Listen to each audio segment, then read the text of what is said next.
हमर प्रिय देशवासी लोकनि नमस्कार। एहि बेर जखन हम मोनक बात लेल जे कोनो चिट्ठी सब अबैत अछि, कमेंट्स अबैत अछि, भांति भांति केर इनपुट भेटैत अछि, जखन ओहि दिस नजरि दौड़ा रहल छलहुँ तऽ कतेको लोकसभ एकटा बड़ महत्वपूर्ण बात मोन पाड़लनि। माईगॉव पर आर्यन श्री, बेंगलुरुसँ अनूप राव, नोएडासँ देवेश, ठाणेसँ सुजीत, ई सब गोटे कहलनि, मोदी जी एहि बेर मोनक बात केर 75वीं एपिसोड अछि। एहि लेल अहाँकेँ बधाई। हम अहाँ सभक बहुत बहुत धन्यवाद करैत छी जे अहाँ सब एतेक मेही नजरिसँ मोनक बातकेँ फॉलो केलहुँ अछि आ अहाँ जुड़ल रहलहुँ अछि। ई हमरा लेल बहुत गर्व केर विषय अछि, आनंद केर विषय अछि। हमरा दिससँ सेहो अहाँक तऽ धन्यवाद अछिए। मोनक बात केर सब श्रोता लोकनिक आभार व्यक्त करैत छी, किया जे अहाँक संग बिनु ई यात्रा संभवे नहि छल। एना लगैत अछि मानू ई काल्हिए केर गप होय, जखन हम सब एक संग मिलि कऽ ई वैचारिक यात्रा आरंभ केने छलहुँ। तखन 3 अक्टूबर 2014 केँ विजयादशमीक पावन पर्व छल आ संयोग देखू जे आइ होलिका दहन अछि। एक दीपसँ जरय दोसर आ राष्ट्र प्रकाशित होय। हमर एहि भावना पर चलैत चलैत हमरा लोकनि ई बाट तय केलहुँ अछि। हमरा लोकनि देशक कोन कोनसँ लोकसभसँ बात केलहुँ आ हुनकर असाधारण काजक विषयमे जनलहुँ। अहाँ सेहो अनुभव केने हैब, हमरा लोकनिक देशक दूर सुदूरक कोनमे सेहो कतेक अभूतपूर्व क्षमता पड़ल अछि। भारत माता केर कोरामे केहन केहन रत्न पालित भऽ रहल छथि। ई स्वयंमे सेहो एकटा समाजक प्रति देखबाक, समाजकेँ जनबाक, समाजक सामर्थ्यकेँ चिन्हबाक हमरा लेल तऽ एकटा अद्भुत अनुभव रहल अछि। एहि 75वीं एपिसोड के क्रममे कते कते विषय सब दऽ कऽ निक्सब भेल। कखनो नदीक गप, तऽ कखनो हिमालयक चोटी सभक गप, तऽ कखनो रेगिस्तानक गप, कखनो प्राकृतिक आपदाक गप, तऽ कखनो मानव सेवाक अनगंती कथा सभक अनुभूति, कखनो टेक्नोलॉजीक आविष्कार, तऽ कखनो कोनो अनजान कोनमे किछु नव कऽ कऽ देखाबयवला किनको अनुभवक कथा। अब अहाँ देखू कि स्वच्छताक बात होय, अथवा हमरा लोकनिक हेरिटेजकेँ सम्हारबाक चर्चा होय, आ एतबे नहीं, खिलौना बनेबाक बात होय कि किछु नहीं छल। किंचाइत कतेको विषय सबके हमरा लोकनि स्पर्श केलहुँ अछि, तऽ ओहो किंचाइत अनगंती भऽ जायत। एहि क्रममे हमरा लोकनि समय समय पर महान विभूति लोकनिकेँ श्रद्धांजलि देलहुँ, हुनका दऽ जनलहुँ जे भारतक निर्माणमे अतुलनीय योगदान देलनि अछि। हमरा लोकनि कतेको वैश्विक मुद्दा पर सेहो बात केलहुँ, ओहि सबसँ प्रेरणा लेबाक प्रयास केलहुँ अछि। कतेको गप अहाँ हमरा जनतब देलहुँ, कतेको आइडियाज देलहुँ। एक प्रकारसँ एहि विचार यात्रामे अहाँ संग संग चलैत रहलहुँ, जुड़ैत रहलहुँ आ किछु ने किछु नव जोड़ैत सेहो रहलहुँ। हम आइ एहि 75वीं एपिसोड केर समय सबसँ पहिने मोनक बातकेँ सफल बनेबा लेल, समृद्ध बनेबा लेल आ एहिसँ जुड़ल रहबा लेल प्रत्येक श्रोताक बहुत बहुत आभार व्यक्त करैत छी। हमर प्रिय देशवासी लोकनि, देखू कते पैघ सुखद संयोग अछि। आइ हमरा 75वीं मोनक बात करबाक अवसर आ यह मास स्वाधीनताक 75वीं बरखक अमृत महोत्सव केर आरंभक मास अछि। अमृत महोत्सव दांडी यात्राक दिनसँ आरंभ भेल छल आ 15 अगस्त 2023 धरि चलत। अमृत महोत्सवसँ जुड़ल कार्यक्रम संपूर्ण देशमे लगातार भऽ रहल अछि। फराक फराक स्थानसँ एहि कार्यक्रम सभक फोटो, जनतब लोक शेयर कऽ रहल छथि। नमो ऐप पर एहने किछु फोटोक संग संग झारखंड केर नवीन हमरा एकटा संदेश पठेलनि अछि। ओ लिखलनि अछि जे ओ अमृत महोत्सवक कार्यक्रम देखलनि आ निश्चय केलनि जे ओ सेहो स्वाधीनता संग्राम से जुड़ल कम से कम 10 स्थान पर जेता। हुनकर लिस्ट में पहिल नाम भगवान बिरसा मुंडा के जन्मस्थान के अछि। नवीन लिखलनि अछि जे झारखंड के आदिवासी स्वतंत्रता सेनानी लोकनिक कथा ओ देशक दोसर भाग में पहुंचेता। भाई नवीन, अहाँक सोच लेल हम अहाँके बधाई दैत छी।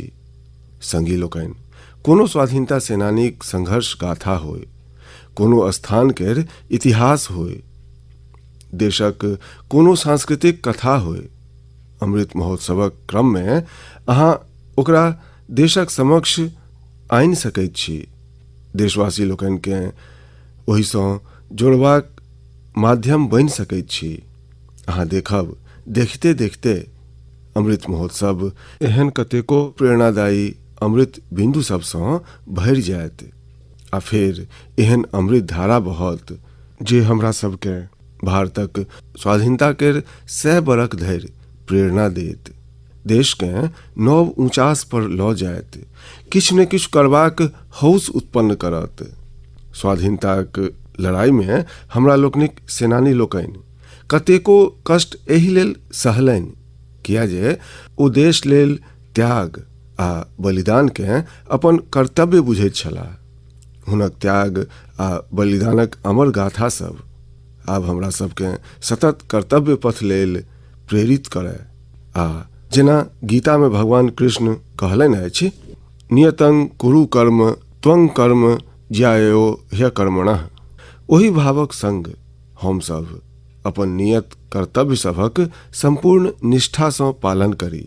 आ स्वाधीनताक अमृत महोत्सवक अर्थ यह अछि जे हम सब नव संकल्प करी, ओहि संकल्प सबके सिद्ध करबा लेल जी जान से जुट जाए आ संकल्प ओ होय जे समाजक उपकार केर होय, देशक उपकार केर होय, भारतक उज्जवल भविष्य लेल होय। आ संकल्प ओ होय जाहि में हमर अपन स्वयं केर किछु ने किछु जवाबदेही होय, हमर अपन कर्तव्य जुड़ल होय। हमरा विश्वास अछि गीता के जीवाक ई स्वर्णिम अवसर हमरा सब लग अछि। हमर प्रिय देशवासी लोकनि, पछिला बरख ई मार्चेक मास छल। देश पहिल बेर जनता कर्फ्यू शब्द सुनने छल।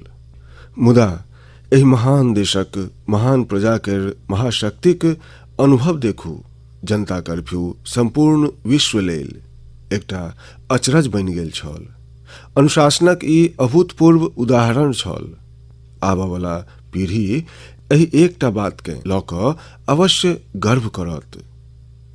ओहि तरह हमरा लोकनिक कोरोना वॉरियर्स के प्रति सम्मान, आदर, थारी बजायब, थपड़ी पारब, दीप जरायब। अहाँके अनुमान नहीं अछि कोरोना वॉरियर्सक हृदय के कतेक छुबि गेल छल ओ।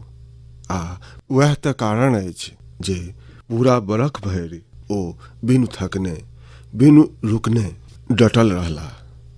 देशक एक एकटा नागरिकक जान बचेबा लेल जी जान से जूझैत रहला। पछिला बरख एहि समय प्रश्न छल जे कोरोनाक वैक्सीन कखन धरि आयत। संगी लोकनि, हमरा सभक लेल गर्वक गप अछि जे आइ भारत संसारक सबसँ पैघ वैक्सीनेशन प्रोग्राम चला रहल अछि। वैक्सीनेशन प्रोग्राम केर चित्र शब्द हमरा भुवनेश्वरक पुष्पा शुक्ला जी लिखलनि अछि। हुनक कहब छनि जे घरक बूढ़ पुरान में वैक्सीन के लऽ कऽ जे उत्साह देखा रहल अछि ओकर चर्च हम मोनक बात में करी। संगी लोकनि, सत्तो अछि देशक कोन कोन सँ हम एहन खबर सुनि रहल छी, एहन चित्र सब देख रहल छी जे हमर हृदय के छुबि जाइत अछि। यूपीक जौनपुर में 109 बरखक बूढ़ी माय राम दुलैया जी टीका लगबेलनि अछि। अहिना दिल्ली में सेहो 107 बरखक केवल कृष्ण जी वैक्सीन के डोज लेलन अछि। हैदराबाद में 100 वर्षक जय चौधरी जी वैक्सीन लगवेलनि आ सबसँ अपील सेहो अछि जे वैक्सीन अवश्य लगवाओ। हम ट्विटर फेसबुक पर सेहो ई देख रहल छी जे कोना लोक अपन घरक बूढ़ पुरान सबके वैक्सीन लगवेलाक बाद हुनक फोटो अपलोड कऽ रहल छथि। केरलसँ एकटा युवा आनंदन नायर तऽ एकरा एकटा नव शब्द देलनि अछि, वैक्सीन सेवा। एहने संदेश दिल्लीसँ शिवानी, हिमाचलसँ हिमांशु आ दोसर कतेको युवा लोकनि सेहो पठेलनि अछि। हम अहाँ सब श्रोता लोकनिक एहि विचार सभक सराहना करैत छी। एकरा सभक बीच कोरोना से लड़ाई के मंत्र सेहो अवश्य मोन राखू, दवाई सेहो कड़ाई सेहो। आ हमरा मात्र बजबाक अछि एहन नहीं, हमरा जीबाक सेहो अछि, बजबाक सेहो अछि, जनतब देबाक सेहो अछि आ लोक सबके सेहो, दवाई सेहो कड़ाई सेहो एहि लेल प्रतिबद्ध बनबैत रहबाक अछि। हमर प्रिय देशवासी लोकनि, हमरा आइ इंदौरक रहनिहार सौम्या जीक धन्यवाद करबाक अछि। ओ एकटा विषय द हमर ध्यान आकर्षित केलनि अछि आ एकर चर्च मोनक बात में करबा लेल कहलनि अछि। ई विषय अछि भारतक क्रिकेटर मिताली राज जीक नव रिकॉर्ड। मिताली जी हाले में अंतर्राष्ट्रीय क्रिकेट में 10,000 रन बनेनिहार पहिल भारतीय महिला क्रिकेटर बनली अछि। हुनक एहि उपलब्धि पर बहुत बहुत बधाई।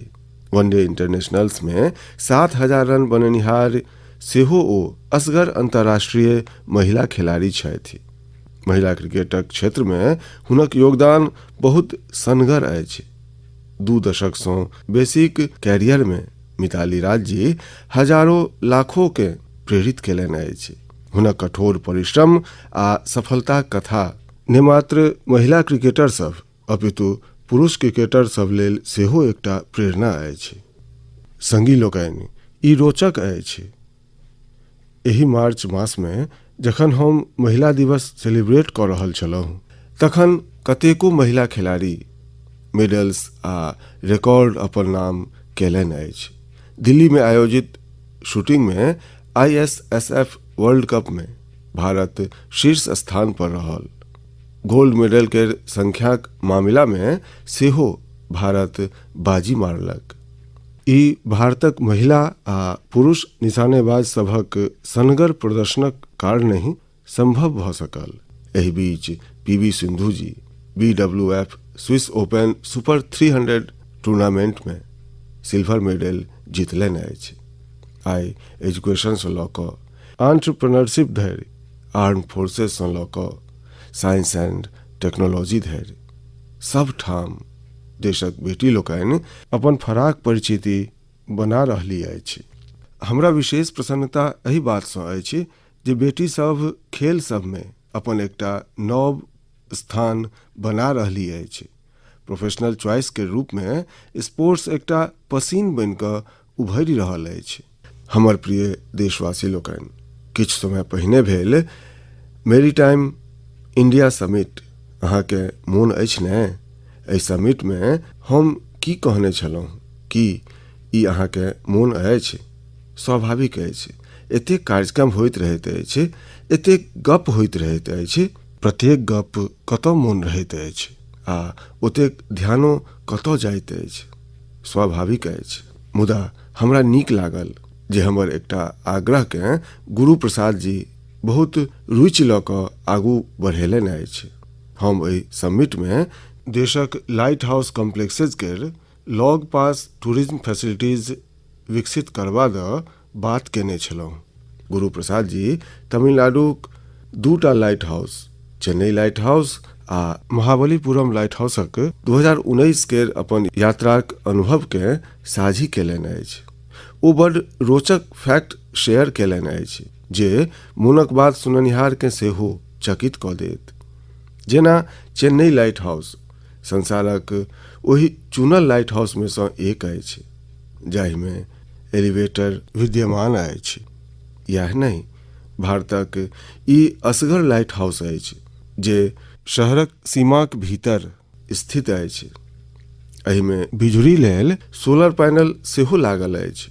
गुरु प्रसाद जी लाइट हाउस के हेरिटेज म्यूजियम द सेहो बात केलनि जे मैरीन नेविगेशन के इतिहास के सोझा आनैत अछि। म्यूजियम में तेल से जोड़य वाला पैघ पैघ दीप सब, केरोसिन लाइट्स, पेट्रोलियम वेपर आ पुरना समय में प्रयोग होबय वाला बिजुलीक लैंप प्रदर्शित कयल गेल अछि। भारतक सबसँ पुरान lighthouse Mahabalipuram lighthouse द सेहो गुरु प्रसाद जी विस्तार सँ लिखलनि अछि। हुनक कहब छनि जे एहि लाइट हाउस के बगल में सैकड़ों बरख पहिने पल्लव राजा महेंद्र वर्मन प्रथम द्वारा बनायल गेल उल्कनेश्वरा टेम्पल अछि। संगी लोकनि, मोनक बात के क्रम में हम पर्यटनक विभिन्न पक्ष पर कतेको बेर बात केलहुँ अछि, मुदा ई लाइट हाउस टूरिज्म के दृष्टि सँ यूनिक होइत अछि।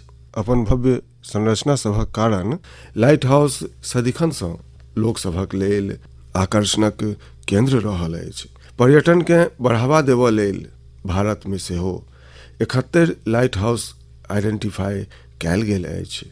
एहि सब लाइट हाउस में ओकर क्षमताक अनुसार museum, amphitheatre, open air theatre, cafeteria, children's park, eco friendly cottages आ लैंडस्केपिंग तैयार कयल जायत।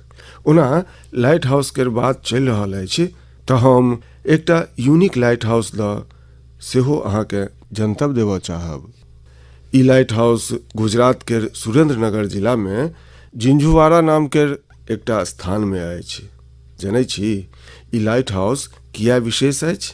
विशेष एहि दुआरे अछि किया जे जतऽ ई लाइट हाउस अछि ओतऽ सँ आब समुद्र तट 100 किलोमीटर सँ बेसी दूर अछि। अहाँ के एहि गाम में एहन पाथरो भेट जायत जे ई जनतब दैत अछि जे एतऽ कहियो एकटा व्यस्त बंदरगाह रहल हैत। माने एकर अर्थ ई अछि जे पहिने कोस्ट लाइन जिंझुवाड़ा धरि छल, समुद्रक घटब, बढ़ब, पाछाँ भऽ जायब, एतेक दूर चलि जायब, इहो ओकर एकटा स्वरूप अछि। एहि मास जापान में आयल विकराल सुनामी के 10 बरख भऽ रहल अछि।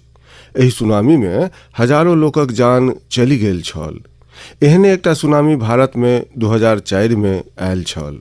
सुनामीक अवधि में हमरा लोकनि अपन लाइट हाउस में काज करऽ वाला अपन 14 कर्मचारी के गमा देने छलहुँ। अंडमान निकोबार में आ तमिलनाडु में लाइट हाउस पर ओ सब अपन ड्यूटी कऽ रहल छलाह।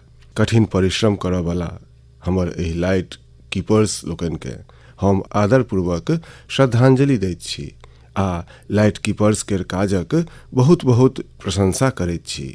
प्रिय देशवासी लोकनि, जीवनक प्रत्येक क्षेत्र में टटकापन, आधुनिकता अनिवार्य होइत अछि, अन्यथा वह कखनो कखनो हमरा लेल भार बनि जाइत अछि।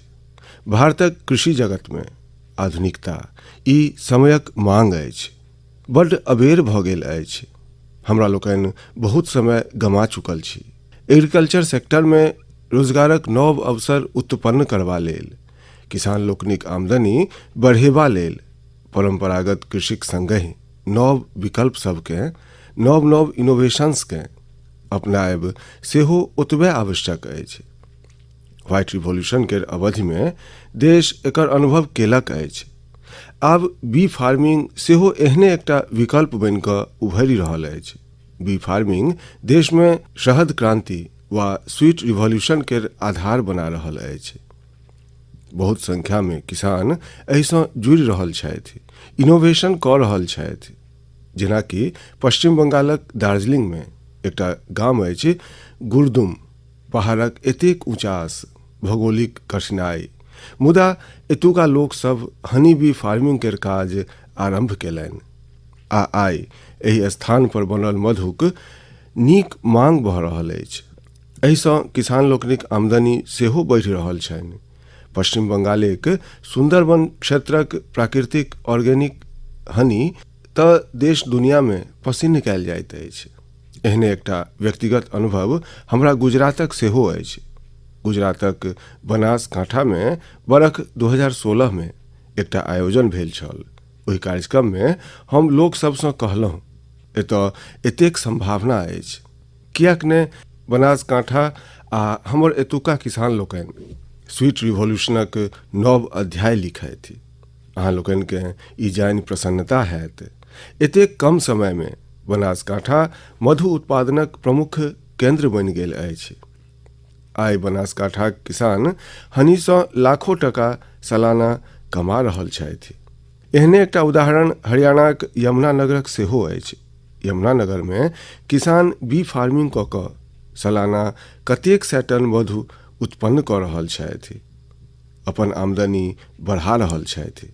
किसान लोकनिक एहि मेहनतिक परिणाम अछि जे देश में मधुक उत्पादन निरंतर बढ़ि रहल अछि आ वार्षिक प्रायः 1.25 लाख टन पहुँचल अछि।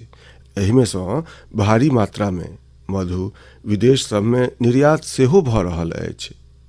संगी लोकनि, हनी बी फार्मिंग में मात्र मधुए सँ आमदनी नहीं होइत अछि, अपितु बी वैक्स सेहो आमदनीक एकटा बहुत पैघ माध्यम अछि। Pharma industry, food industry, textile आ कॉस्मेटिक इंडस्ट्री सब ठाम बी वैक्स केर डिमांड अछि। हमर देश वर्तमान में बी वैक्सक आयात करैत अछि, मुदा हमर किसान लोकनि आब ई स्थिति तीव्रता सँ बदलि रहल छथि। अर्थात एक तरह आत्मनिर्भर भारत अभियान में मदति कऽ रहल छथि। आइ तऽ संपूर्ण संसार आयुर्वेद आ नेचुरल हेल्थ प्रोडक्ट्स दिस ताकि रहल अछि। एहना में हनी केर मांग आरो तेजी सँ बढ़ि रहल अछि। हम चाहैत छी जे देशक बेसी सँ बेसी किसान अपन खेतीक संग संग बी फार्मिंग सँ सेहो जुड़थि। ई किसान लोकनिक आमदनी सेहो बढ़ाओत आ हुनक जीवन में मिठास सेहो घोरत। हमर प्रिय देशवासी लोकनि, एखन किछु दिन पहिने वर्ल्ड स्पैरो डे मनाओल गेल। स्पैरो माने बगरा। कतौ एकरा चकली बाजल जाइत अछि, कतौ चिमनी बाजल जाइत अछि, कतौ घान चिरिका कहल जाइत अछि। पहिने हमरा लोकनिक घरक देवाल पर, आसपासक गाछ सब पर बगरा चहकैत रहैत छल, मुदा आब लोक बगरा के ई कहि कऽ मोन पाड़ैत छथि जे पछिला बेर कतेक बरख पहिने बगरा देखने छलहुँ। आइ एकरा बचेबा लेल हमरा लोकनि के प्रयास करऽ पड़ि रहल अछि। हमर बनारसक एकटा संगी इंद्रपाल सिंह बत्रा जी एहन काज केलनि अछि जकरा हम मोनक बात केर श्रोता लोकनि के अवश्य बताबऽ चाहैत छी। बत्रा जी अपन घरहि के बगराक आशियाना बना देलनि अछि। ई अपन घर में लकड़ीक एहन खोप बनबौलनि जाहि में बगरा आसानी सँ रहि सकै। आइ बनारसक कतेको घर एहि अभियान सँ जुड़ि रहल अछि। एहि सँ घर सब में सेहो एकटा अद्भुत प्राकृतिक वातावरण सेहो बनि गेल अछि। हम चाहब प्रकृति, पर्यावरण, प्राणी, पक्षी जिनका लेल बनि सकै, कम बेसी प्रयास हमरा लोकनि के सेहो करबाक चाही। जेना एकटा मित्र छथि विजय कुमार काबी जी। विजय जी ओडिशाक केंद्रपाड़ाक रहऽवला छथि। केंद्रपाड़ा समुद्रक कछेर पर अछि, तें एहि जिलाक कतेको एहन गाम अछि जाहि पर समुद्रक ऊंच लहरि आ साइक्लोनक खतरा रहैत अछि। एहि सँ कतेको बेर बहुत नुकसान सेहो होइत अछि। विजय जी अनुभव केलनि जे यदि एहि प्राकृतिक तबाही के कियो रोकि सकैत अछि तऽ ओ प्रकृतिये रोकि सकैत अछि। फेर की छल। विजय जी बड़ाकोट गाम सँ अपन मिशन आरंभ केलनि। ओ 12 बरख, संगी लोकनि, 12 बरख परिश्रम कऽ कऽ गामक बाहर समुद्र दिस 25 एकड़क मैंग्रोव जंगल ठाढ़ कऽ देलनि। आइ ई जंगल एहि गामक सुरक्षा कऽ रहल अछि। एहने काज ओडिशाक पारादीप जिला में एकटा इंजीनियर अमरेश सामंत जी केलनि अछि। अमरेश जी छोट छोट जंगल लगौलनि अछि जाहि सँ आइ कतेको गामक रक्षा भऽ रहल अछि। मित्र लोकनि, एहि तरहक काज सब में यदि हमरा लोकनि समाज के संग जोड़ि ली तऽ पैघ परिणाम अबैत अछि। जेना तमिलनाडु कोयम्बटूर में बस कंडक्टरक काज करयवला मणिमुथु योगनाथन जी छथि। योगनाथन जी अपन बसक यात्री लोकनि के टिकट दैत छथि तऽ संगहि एकटा गाछ सेहो मंगनी में दैत छथि। एहि तरह योगनाथन जी नहीं जान कतेको गाछ लगवा चुकल छथि। योगनाथन जी अपन दरमाहाक पैघ भाग एहि काज में खर्च करैत आबि रहल छथि। आब एकरा सुनलाक बाद एहन कोन नागरिक हेता जे मणिमुथु योगनाथन जी काजक प्रशंसा नहीं करथि। हम हृदय सँ हुनक एहि प्रयास सबके बहुत बधाई दैत छियनि, हुनक एहि प्रेरक काज लेल। हमर प्रिय देशवासी लोकनि, वेस्ट सँ वेल्थ अर्थात कचरा सँ कंचन बनेबाक विषय में हम सब देखनहो छी, सुननहो छी आ हमरा लोकनि सेहो अनका बुझबैत रहैत छी। किछ ओहि तरह वेस्ट सँ वैल्यू में बदलबाक सेहो काज कयल जा रहल अछि। एहने एकटा उदाहरण केरलक कोच्चिक सेंट टेरेसा कॉलेजक अछि। हमरा मोन अछि जे 2017 में हम एहि कॉलेजक कैंपस में एकटा बुक रीडिंग पर आधारित कार्यक्रम में सम्मिलित भेल छलहुँ। एहि कॉलेजक स्टूडेंट्स रीयूजेबल टॉयज बना रहल छथि, सेहो बहुत क्रिएटिव माध्यम सँ। ई स्टूडेंट्स पुरान कपड़ा सभक, फेंकल गेल लकड़ीक टुकड़ी सभक, बैग आ बॉक्सेस के प्रयोग खिलौना बनबा में कऽ रहल छथि। कोनो विद्यार्थी पजल बना रहल छथि तऽ कियो कार आ ट्रेन बना रहल छथि। एतऽ एहि बातक विशेष ध्यान देल जाइत अछि जे खिलौना सेफ हेबाक संग संग चाइल्ड फ्रेंडली सेहो होमय। आ एहि संपूर्ण प्रयासक एकटा नीक गप इहो अछि जे ई खिलौना सब आंगनबाड़ीक बच्चा सबके खेलेबाक लेल देल जाइत अछि। आइ जखन भारत खिलौनाक मैन्युफैक्चरिंग में बड्ड आगाँ बढ़ि रहल अछि तऽ वेस्ट सँ वैल्यू के ई अभियान, ई अभिनव प्रयोग बहुत अर्थ रखैत अछि। आंध्र प्रदेशक विजयवाड़ा में एकटा प्रोफेसर श्रीनिवास पदकांडला जी छथि। ओ बहुत रोचक काज कऽ रहल छथि। ओ ऑटोमोबाइल मेटल स्क्रैप सँ स्कल्पचर्स बनौलनि अछि। हुनका द्वारा बनाओल ई विशाल स्कल्पचर्स सार्वजनिक पार्क सब में लगाओल गेल अछि आ लोक हुनका बहुत उत्साह सँ देख रहल छथि। इलेक्ट्रॉनिक आ ऑटोमोबाइल वेस्ट के रिसाइक्लिंगक ई एकटा अभिनव प्रयोग अछि। हम एक बेर फेर कोच्चि आ विजयवाड़ाक एहि प्रयास सभक सराहना करैत छी आ आशा करैत छी जे आर लोक सब सेहो एहन प्रयास सब में आगाँ औताह। हमर प्रिय देशवासी लोकनि, भारतक लोक दुनियाक कोनो कोन में जाइत छथि तऽ गर्व सँ कहैत छथि जे ओ भारतीय छथि। हमरा लोकनि अपन योग, आयुर्वेद, दर्शन नहीं जान की किछु नहीं अछि हमरा लग, जाहि लेल हमरा लोकनि गर्व करैत छी, गर्वक गप करैत छी। संगहि अपन स्थानीय भाषा, बोली, परिचिति, पहनाव, खान पान तकरो पर गर्व करैत छी। हमरा लोकनि के नव तऽ पेबाक अछि आ वएह तऽ जीवन होइत अछि, मुदा संग संग पुरातन के त्यागबाक सेहो नहीं अछि। हमरा लोकनि के बहुत परिश्रमक संग अपन आसपास उपलब्ध अथाह सांस्कृतिक धरोहरक संवर्धन करबाक अछि, नव पीढ़ी धरि पहुँचेबाक अछि। यह काज आइ असमक रहबला शिकारी टिस्सो बहुत लगनक संग कऽ रहल छथि। कार्बी एंगलोंग जिलाक शिकारी टिस्सो जी पछिला 20 बरख सँ कार्बी भाषाक डॉक्यूमेंटेशन कऽ रहल छथि। कोनो समय में, कोनो युग में कार्बी आदिवासी भाई बहिनक भाषा कार्बी आइ मुख्य धारा सँ विलुप्त भऽ रहल अछि। श्रीमान शिकारी टिस्सो जी निश्चय केने छलाह जे अपन एहि परिचिति के ओ बचेता आ आइ हुनक प्रयास सब सँ कार्बी भाषाक बहुत जनतब डॉक्यूमेंटेड भऽ गेल अछि। हुनका अपन एहि प्रयास सब लेल कतेको ठाम प्रशंसा सेहो भेटलनि अछि आ अवार्ड सेहो भेटलनि अछि। मोनक बात के माध्यम सँ श्रीमान शिकारी टिस्सो जी के हम तऽ बधाई दैते छियनि, मुदा देशक अनेक कोन में एहि तरहक अनेको साधक हेता जे एकटा काज लऽ कऽ खपैत रहैत हेता। हम हुनका सबके सेहो बधाई दैत छी।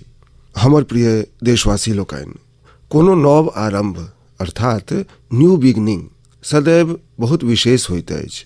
न्यू बिगनिंग के अर्थ होइत अछि न्यू पॉसिबिलिटीज, नव प्रयास आ नव प्रयासक अर्थ अछि नव ऊर्जा आ नव हौस। यह कारण अछि जे पृथक पृथक राज्य आ क्षेत्र सब में एवं विविधता से भरल हमर संस्कृति में कोनो शुरुआत के उत्सवक रूप में मनेबाक परंपरा रहल अछि। आ ई समय नव आरंभ आ नव उत्सव सभक आगमनक अछि। होली तऽ सेहो बसंत के उत्सवक रूपहि में मनेबाक एकटा परंपरा अछि। जखन हमरा लोकनि रंगक संग होली मना रहल होइत छी, ओही काल बसंत सेहो हमर चारू कात नव रंग छिड़िया रहल होइत अछि। एही काल में फूल सभक खिलनाइ आरंभ होइत अछि आ प्रकृति जीवंत भऽ उठैत अछि। देशक भिन्न भिन्न क्षेत्र सब में शीघ्रहि नव बरख सेहो मनाओल जायत, चाहे उगादी हो वा पुथंडू, गुड़ी पड़वा हो वा बिहू, नवरेह हो वा पोइला, वा फिर बैसाख हो वा बैसाखी। संपूर्ण देश उमंग, उत्साह आ नव भरोसक रंग में रंगल देखायत। एहि समय केरल सेहो सुंदर पाबनि विशु मनबैत अछि। एकर बाद शीघ्रहि चैत्र नवरात्रिक पावन अवसर सेहो आबि जायत। चैत्र मासक नवम दिन अपना ओतऽ रामनवमीक पाबनि होइत अछि। एकरा भगवान रामक जन्मोत्सवक संगहि न्याय आ पराक्रमक एकटा नव युगक आरंभक रूप में सेहो मनायल जाइत अछि। एहि अवधि में चारू कात धूमधामक संगहि भक्तिभाव सँ भरल वातावरण रहैत अछि, जे लोक सबके आर निकट अनैत अछि, हुनका परिवार आ समाज सँ जोड़ैत अछि, परस्पर संबंध के मजबूत करैत अछि। एहि पाबनि सभक अवसर पर हम समस्त देशवासी लोकनि के शुभकामना दैत छी। संगी लोकनि, एहि अवधि में 4 अप्रैल के देश ईस्टर सेहो मनाओत। जीसस क्राइस्ट के पुनर्जीवनक उत्सवक रूप में ईस्टरक पाबनि मनाओल जाइत अछि।